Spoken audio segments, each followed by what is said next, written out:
मैं आप लोगों के सामने फिर से हूँ। और सबसे बड़ी बात यह है कि मेरे पास कोई रूपरेखा नहीं है, कोई स्ट्रेटेजी नहीं है जिस बेसिस पे मैं आज आप लोगों के सामने कोई रिप्रेजेंट करूँ कंप्लीट कि क्या एजेंडा के साथ मैं यहाँ आया हूँ।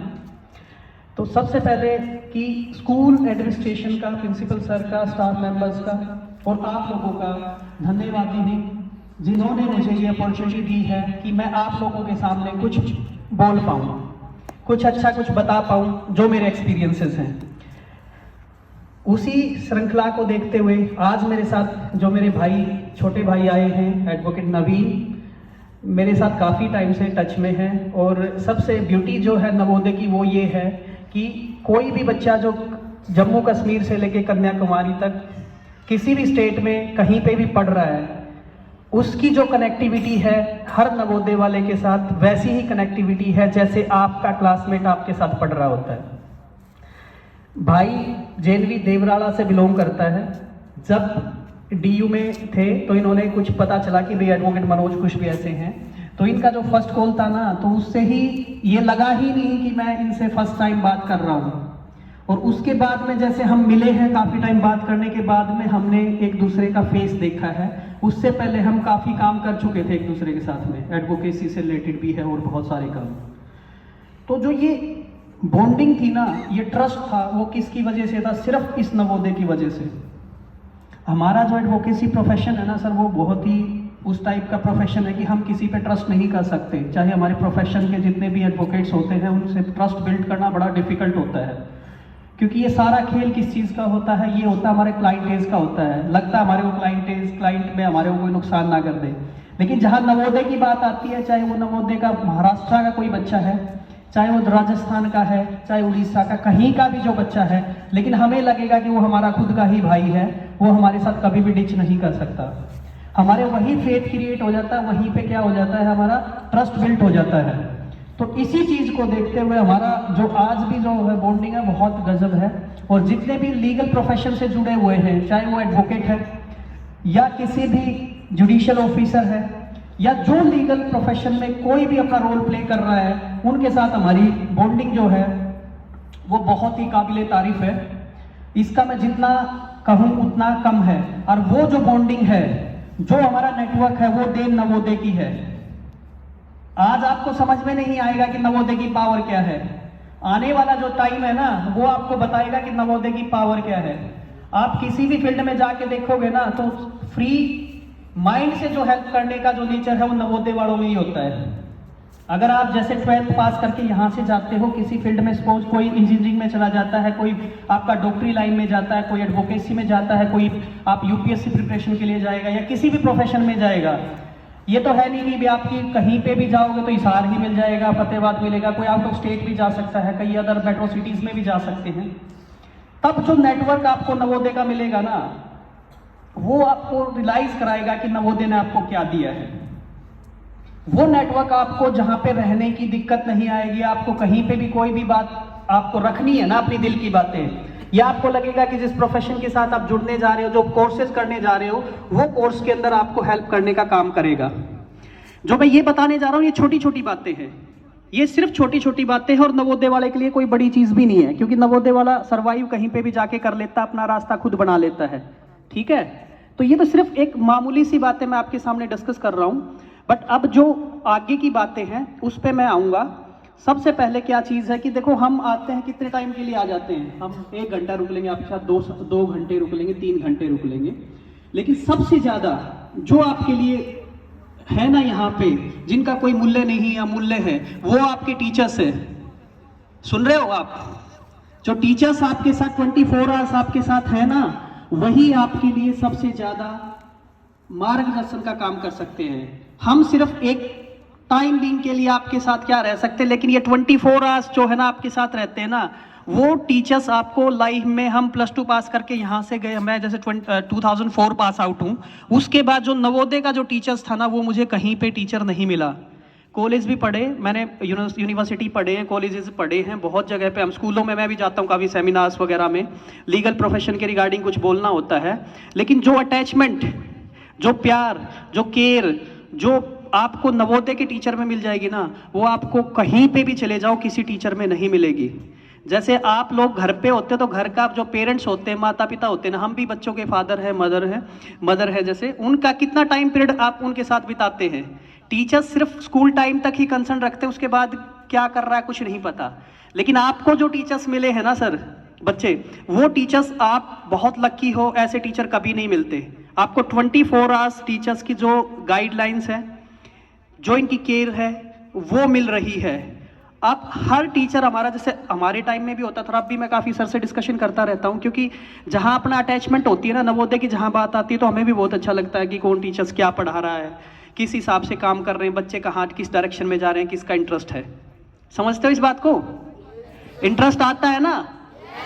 हम आपको अपना फ्यूचर देखते हैं कि भी हम देखते हैं, हम बच्चे थे ना, ऐसे ही थे आप लोगों के जैसे, तो हमें भी लगता है कि भी हम जो प्रॉब्लम फेस कर रहे थे, बच्चे क्या वो प्रॉब्लम फेस कर रहे हैं। बहुत सारी ऐसी फैसिलिटीज अब आ गई हैं, हमारे टाइम में कुछ नहीं होती थी भाई। तो आप बड़े लकी हैं इस चीज़ के लिए। तो सर से जैसे हमारे को मिलता है ना, तो बात वो, जैसे आप अब शाम को बैठे हो ना, कितने ऐसे, जैसे अगर आपके भाई बहन भी होंगे जो स्कूलों में पढ़ रहे हैं, तो उनसे पूछना तुम, और फिर डिफरेंस देखना कि आपकी ग्रोथ का उसका क्या डिफरेंस है। ऐसे ही नवोदय का बच्चा जो है ना, हर फील्ड के अंदर अपनी एक आइडेंटिटी रखता है। आप यकीन नहीं करोगे, हम कहीं पे भी चले जाते हैं, लाइक मैं किसी आपके किसी दूसरे कोर्ट में भी जाता हूं, तो अगर नवोदय का बच्चा होगा, सेपरेट दिखता है सारी चीज़ें। वो पता है क्यों? क्योंकि हमारी परवरिश ऐसी है, हमारे टीचर्स ने हमारे को ऐसा पढ़ाया है, दिया है। तो मेरी सबसे एक ही अपील है, एक रिक्वेस्ट है, जो ये टीचर्स है ना, ये आपको लाइफ में कभी नहीं मिलेंगे। अगर इनसे जितना सीख सकते हो ना, जो प्रॉब्लम आपकी रखोगे ना, तो मैं ये श्योरिटी देता हूं कि वो टीचर आपकी हर प्रॉब्लम को शॉर्ट आउट करेंगे। आपको कहीं दूसरी जगह जाने की जरूरत नहीं है। आपको टीचर्स के साथ में जितनी बॉन्डिंग आप क्रिएट करके रखोगे ना, आज भी मेरे नवोदय के जो टीचर्स हैं ना, आज भी मेरे साथ टच में हैं। बहुत सारे ऐसे टीचर्स हैं जो अब रिटायर भी हो गए हैं, लेकिन क्या चीज़ आज भी टच में है। ऐसा कोई टीचर्स डे नहीं जाता जिसका मेरा मैसेज टीचर्स को, नवोदय वाले को ना जाए सर। मेरी बात ना हो मॉर्निंग से इवनिंग तक, ऐसा नहीं हो सकता सर। तो वही चीज़ है, वो सिर्फ बॉन्डिंग है आपकी। कितने ऐसे बच्चे हैं जो कि टीचर्स को याद रहते हैं। तो आपने अपनी आइडेंटिटी खुद क्रिएट करनी होती है। स्कूल आपकी क्लास होती है, आपकी क्लास है, जैसे आप क्लास में बैठे हैं, कितने ऐसे बच्चे हैं जो कि एक्टिव हैं, जो टीचर्स की नज़र में रहते हैं? कितने बच्चे हैं? हाथ खड़ा कर सकते हो आप? मैं ये कहना चाह रहा था, जैसे सर ने अभी, प्रिंसिपल सर ने एक बात बोली, गुड, बहुत अच्छा है, कि नवीन को सर नहीं भूले। शायद नवीन एक साल ही सर शायद आपके साथ रहा है। जैसे +2 में नवीन था, तब सर की वहाँ पोस्टिंग थी, आए थे सर, आए थे।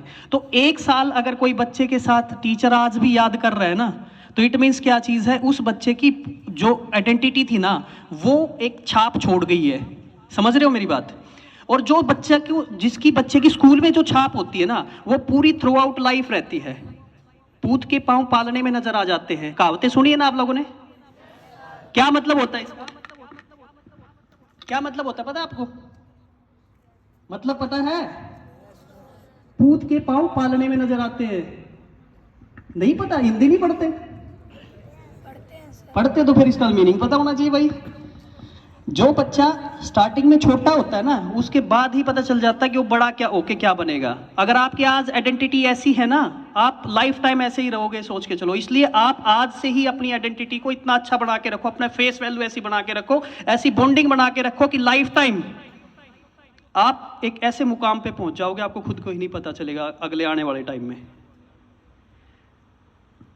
एक बात देखिए आप लोगों ने, जब आप 6th में आए हो, 6th में मैक्सिमम बच्चे आते हैं, अभी 9th और 12th का +1 का भी कंसेप्ट रहता है। जो 6th में बच्चा इंटेलिजेंट होता है ना, उसकी दिमाग में हर बच्चे की क्या होती है, इमेज क्रिएट हो जाती है टीचर्स की में।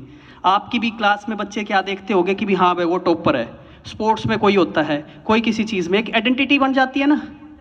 तो आपने अपनी फील्ड में, जिसमें भी ज़रूरी नहीं है कोई सब पढ़ाई में ही आगे निकलें, जिसमें स्पोर्ट्स का जिसमें दम है ना, कोई स्पोर्ट्स में बहुत अच्छा कर सकता है। और स्पोर्ट्स में भी अलग अलग गेम्स होते हैं, कोई क्रिकेट में अच्छा करता है, कोई वॉलीबॉल में, कोई फुटबॉल में, जो भी जिसका इंटरेस्ट होता है। करते हो ना?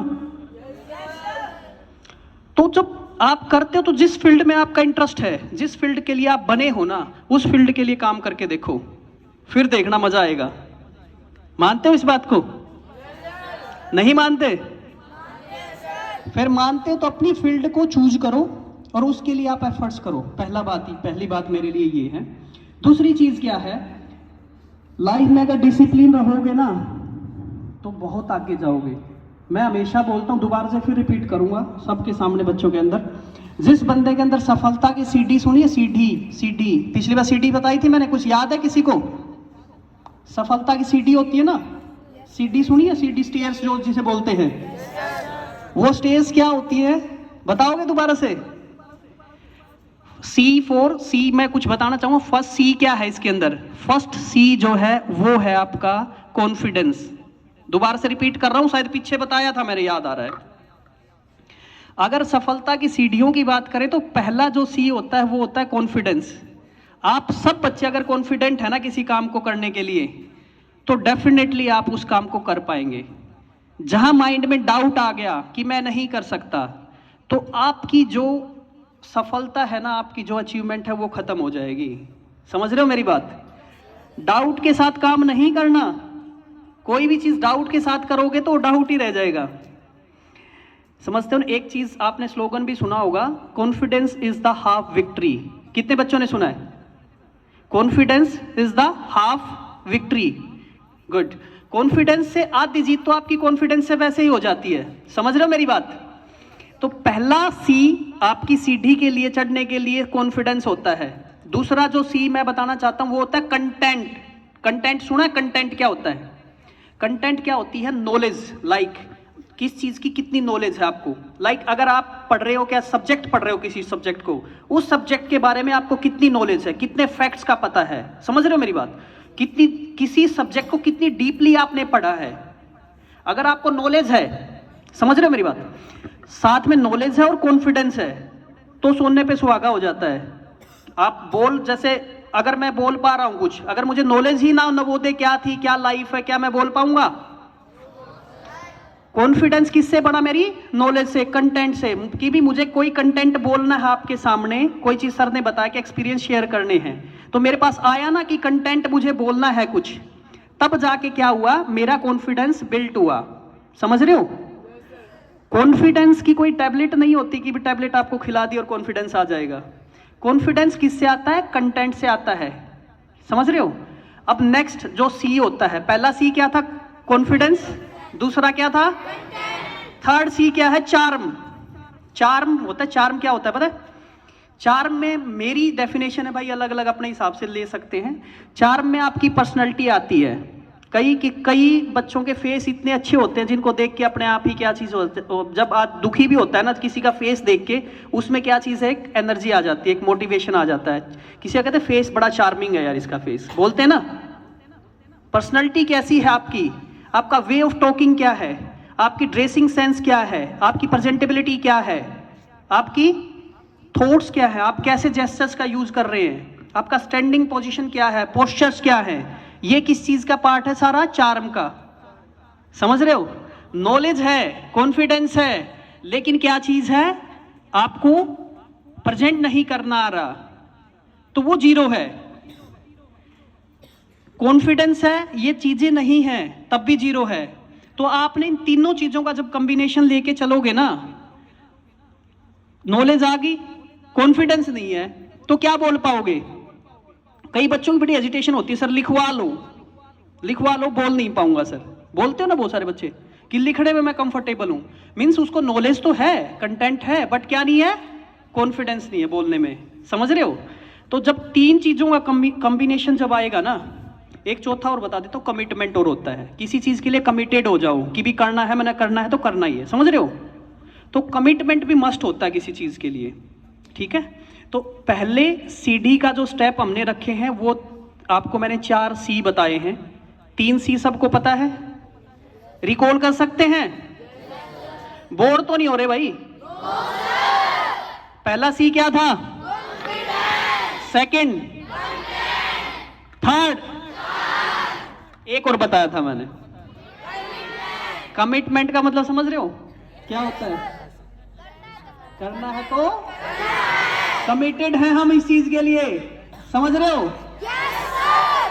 तो पहला जो सीडी, हम सीडी चढ़ चुके हैं, तो आगे चढ़ने के लिए अपने को डी भी चाहिए। डी का मतलब क्या चीज होता है? डी के भी मैं तीन चार बताऊंगा। एक तो आपने बता दिया डिसिप्लिन होना चाहिए बच्चे को, ठीक है ना, बच्चे को नहीं भाई, हमें भी होना चाहिए। जो भी आदमी है प्रोफेशनल है उसको डिसिप्लिन होना बहुत मस्ट है। और नवोदय वालों को डिसिप्लिन बताने की जरूरत नहीं है, सुबह से शाम तक का टाइम टेबल मिला होता है तो वैसे डिसिप्लिन रहते हैं। उसी नवोदय ने हम सबको भी वैसा ही बनाया हुआ। हमने जो 7 साल बिताए ना नवोदय में, उन्होंने हमारी जो ना कहते ना अपने खून के अंदर वो डाल दिया जो चीज़ें ना, आपकी सुबह से शाम तक की जो एक्सरसाइज करने का था ना, मॉर्निंग से इवनिंग तक हम रात तक भागते रहते हैं, 11 बजे तक थकान नहीं होती। सर मैं एक बात बताऊं, जब हम काम कर रहे होते हैं तो हमें रात के 11-12 बजे तक अगर काम कर रहे हैं तो कोई थकान नहीं होती। चाहे हमारे को आज अब काम कर रहे हैं, सुबह अगर दिल्ली भागना है तो हमारे केसेस लग रहे हैं तो हम भागते हैं, हमें हाई कोर्ट जाना है तो हाई कोर्ट भागते हैं, रात को काम करते हैं, सुबह 3 बजे निकल लेंगे, 3:30-4 बजे। ये हमारी दिनचर्या रही है। नवीन भाई भी उस सेम फेज से गुजर रहे हैं। तो वो सिर्फ किसकी देन है पता है? वो नवोदय की है। आप यकीन नहीं करोगे, इतने केसेस के बाद भी हमारा जो एनर्जी लेवल रहता है ना, और रात को भी इतना ही मिलेगा आपको। अगर रात के 12 बजे भी खड़े होके कहोगे ना कि सर इस केस में ये बता दो क्या चीज है, तो हम वही एनर्जी लेवल के साथ काम करने की कैपेसिटी रखते हैं, बिकॉज ऑफ नवोदय। नवोदय ने हमारे को ये जो एनर्जी लेवल मेंटेन करने का जो फार्मूला बताया है, जो डिसिप्लिन दिया है, जो हमारे को सुबह से शाम तक की जो हमारी जो टाइम टेबल है, जो वो शेड्यूल मेंटेन करने का, उनको फॉलो करने का जो जज्बा है दिया है ना, उसको हम कभी नहीं भूल सकते। क्योंकि बच्चे जो होते हैं ना, वो कच्ची मिट्टी के घड़े होते हैं। जैसे कुम्हार सुना आपने, जो घड़ा बनाता है, आप कच्ची मिट्टी आए थे यहाँ पे नवोदय में, जो आपके गुरुजी है ना, सॉरी मैं उनके साथ कंपेयर नहीं करना चाहता, मेनली बनाने का जो क्रिएशन का जो काम करता है वो भगवान का रूप भी होते हैं। क्योंकि घड़े के लिए जो कुम्हार होता है वो भगवान का काम करता है। सर माइंड ना करना कोई भी प्लीज। तो भगवान का काम होता है किसी चीज को एक अच्छे एक घड़ा होता है, जैसे घड़े को किस टाइप का पोट बनाते हैं। तो आप लोगों के ऊपर वो सारी चीजें डिपेंड करती है कि आप किस टाइप के पोट बनना चाहते हैं, किस टाइप के घड़े बनना चाहते हैं। आपने देखा होगा जो घड़ा बनाता है ना, शायद आप लोगों ने घड़ा बनाते हुए नहीं देखा, हमने देखा है।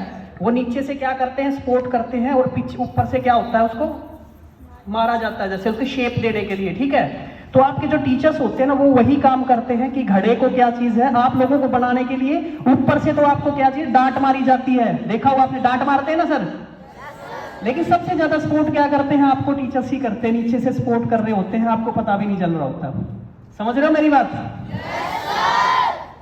तो अपने टॉपिक पे आ जाते हैं, आप ही आते नहीं। अब CD का जो पहला क्या था, डिसिप्लिन। डिसिप्लिन पता होगा। दूसरा होता है डिवोशन, डिवोट कर देना किसी चीज को। जैसे हम क्या करते हैं, देखो स्पिरिचुअल चीज है, अगर जाके आप कभी भी दुखी होते हो तो किसके पास, भगवान को याद करते हो, हे भगवान। भगवान के सामने कोई चीज छुपाते हो आप? क्योंकि क्या सोचते हो, भगवान को सब पता है ना भगवान को। तो हम उसके सामने कुछ नहीं छुपा पाते, तो हम डिवोट हो जाते हैं उसके सामने कि भी हाँ भाई मैंने सरेंडर कर दिया सर। मैं तो ऐसे ही मैं सारी चीजें लिंक कर रहा हूं आपके टीचर्स के साथ में। जब आपको ऐसा लगता है कहीं पे भी प्रॉब्लम में हो, आप किसी को भी अपना आइडियल मान लो, टीचर्स को, या लगता है जो आपकी प्रॉब्लम शॉर्ट आउट कर सकते हैं कोई भी, उसके सामने सरेंडर करो और डिवोट हो जाओ कि सर मैंने तो ऐसे बताओ मैं इस चीज से गुजर रहा हूं, कोई भी आपकी करियर से रिलेटेड कोई प्रॉब्लम है या कुछ भी है।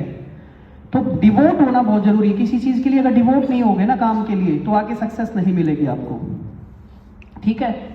तीसरा जो है वो डिटर्मिनेशन, आपने दृढ़ निश्चय करना है किसी चीज के लिए। यस, जैसे हम क्या करते हैं किसी चीज को, जैसे हम कोई भी चीज कर लेते हैं, जैसे 1 तारीख आती है कि भी हम इस साल से कोई भी काम शुरू करते हैं, या ये चीज गलत कहते हैं ना, हम क्या चीज कुछ लेते हैं, पढ़ लेते हैं, संकल्प लेते हैं कि इस साल से हम ये नहीं करेंगे, ये करेंगे। समझ रहे हो? अब उस चीज पे टिकना, दृढ़ निश्चय कर लेना, उस चीज पे टिकना। लाइक आपने कोई प्रोफेशन चूज करना है, आपने प्रोफेशन चूज करना है ना, तो उस चीज पे टिकना है। बार बार प्रोफेशन के लिए चेंज नहीं करना कि मैं ये भी कर लूं, मैं वो भी कर लूं। नहीं भाई, हमने कहीं पे भी दृढ़ निश्चित हो जाना है, डिटरमाइंड करना है, डिटरमिन्ड करना है कि मुझे ये करना ही है। समझ रहे हो मेरी बात? तो अगर ये सारी चीजें आपके व्यक्तित्व में है ना, तो आपको कामयाब होने से कोई नहीं रोक सकता, ठीक है। तो भाई सफलता की सीढ़ी के लिए आपने खुद को देखना पड़ेगा, अपना इंटरेस्ट देखो, इंटरेस्ट के हिसाब से आप आगे बढ़ो। जैसे अभी मेरी डिस्कशन चल रही थी भाई से सारे एडवोकेट्स नहीं बन सकते, सारे डॉक्टर्स नहीं बन सकते, सारे इंजीनियर नहीं बन सकते, बच्चे नहीं बन सकते ना, और बनना भी नहीं चाहिए भाई। किसी को बिजनेसमैन भी बनना पड़ेगा, किसी को आर्टिस्ट भी बनना पड़ेगा, किसी को अपने इंटरेस्ट के हिसाब से अपने प्रोफेशन को चूज करना पड़ेगा। समझ रहे हो मेरी बात? तो पहले अपना इंटरेस्ट देखो, और इंटरेस्ट के हिसाब से क्या कोई स्पोर्ट्स पर्सन भी बन सकता है, क्योंकि स्पोर्ट्स में बड़ी अच्छी अचीवमेंट्स हैं आज के दिन अगर बात करूं मैं। और हरियाणा के प्लेयर्स तो पूरे इंडिया पे कब्जा करे बैठे हैं, आपको सारी बातें पता है। मैं यहाँ से निकलने के बाद बॉक्सिंग में रहा हूँ, नेशनल प्लेयर रहा हूँ, साथ में इंडिया कैंप वगैरह ज्वाइन किया है। तो आज मैं हरियाणा बॉक्सिंग की बात करूँ तो बॉक्सिंग हरियाणा एसोसिएशन के साथ वाइस प्रेसिडेंट के पद पे हूँ मैं फिलहाल। तो स्पोर्ट्स का भी बड़ा अच्छा स्कोप है।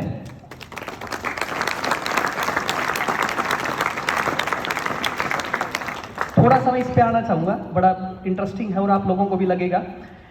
किसी भी नवोदय वाले के लिए ना, जैसे आप ट्रैक सूट पहन रहे हो ना, ट्रैक सूट पहन रहे हो, इसके साथ में आपका नवोदय का लोगो है, पीछे JNV लिखा होता था। तो पीछे हमारे क्या होता था कि नवोदय में शायद आज भी वो नेशनल क्लस्टर का, रीजनल का, नेशनल का, SGFI का ये कंसेप्ट रहता है शायद, है? तो बच्चा नेशनल में जाता था, उसको अलग से ट्रैक सूट मिलता था, उसको मिलता था, अब भी मिलता होगा। जयपुर रीजन में आता है सर आपको, जयपुर रीजन में अलग से जब जाता था तो बच्चा उसको जयपुर रीजन का एक ट्रैक सूट मिलता था। वो हर बच्चे का एक सपना होता था कि मैं जयपुर रीजन को रिप्रेजेंट करूं। समझ रहे हो? उसके लिए बड़ा अच्छा वो लगता था कि एक टैग है, जब आप ट्रैक सूट पहन के निकल रहे हो SGFI में कुछ भी है तो बड़ा अच्छा नहीं लगता था? वो अचीवमेंट थी सबकी। आप लोगों का भी कोई सपना होगा ना कि मैं ऐसा करूं, नहीं है? कितने बच्चे अपने सपनों को पूरा करने के लिए एफर्ट्स करते हैं, दिन रात एक कर देते हैं? सारे क्यों नहीं करते भाई?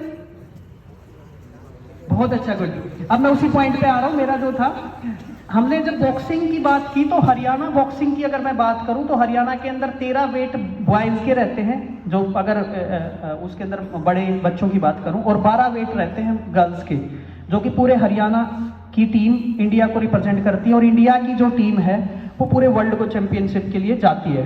तो हरियाणा की अगर मैं बात करूं तो जिसमें से 13 वेट में से 10 से 11 वेट हमारे होते हैं, हरियाणा के। पूरे इंडिया को रिप्रेजेंट करने वाले सिर्फ हरियाणा के बच्चे होते हैं, जो कि बॉक्सिंग के अंदर रिप्रेजेंट करते हैं 11 वेट से 12 वेट लगभग।